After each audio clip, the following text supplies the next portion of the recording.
Bonjour à tous, petite histoire intitulée « Les viscères du manoir chapitre 2 ». Ludo s'enfonce dans les entrailles du manoir, tenant sa hache poisseuse. Chaque marche qu'il descend semble plus organique, molle, comme s'il marchait dans une gorge vivante. Les murs respirent lentement. Au bout du couloir, une porte palpite. Il l'ouvre. Une immense salle l'attend.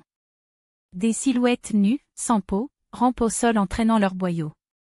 Elles chantent en chœur une berceuse gutturale, incompréhensible mais obsédante. Ludo serre les dents, ses veines battent fort. Il sent une chaleur qui n'est pas la sienne. Le plafond s'ouvre en un cri charnel. Une masse difforme en descend, faite de membres cousus, d'yeux hurlants et de dents inversées. Elle cherche à le happer. Ludo frappe, tranche, mais la chair repousse aussitôt. Le sang gicle comme des geysers, couvrant ses bras, son visage. Il hurle à son tour, un cri bestial, et une lumière noire jaillit de sa poitrine, consumant tout sur son passage. Les créatures fondent, brûlent dans un silence brutal. Quelque chose en lui s'éveille. Quelque chose de plus ancien que le manoir lui-même. Il tombe à genoux, tremblant. La hache a fusionné avec sa main, ses doigts s'y enfoncent, refusant de la lâcher.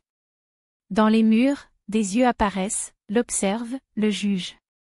Une voix féminine, douce mais déformée, murmure à son oreille, « Tu n'es pas venu pour survivre, Ludo. Tu es là pour renaître. » Des bras sortent du sol, veulent l'étreindre, le ramener sous terre. Mais il se relève, couvert de viscères, et sourit. Ludo n'est plus un simple intrus.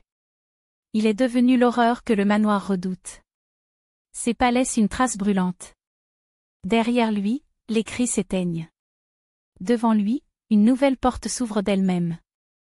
Et dans le reflet du sang au sol, son visage n'est plus tout à fait humain, mais il sait que ce n'est que le début.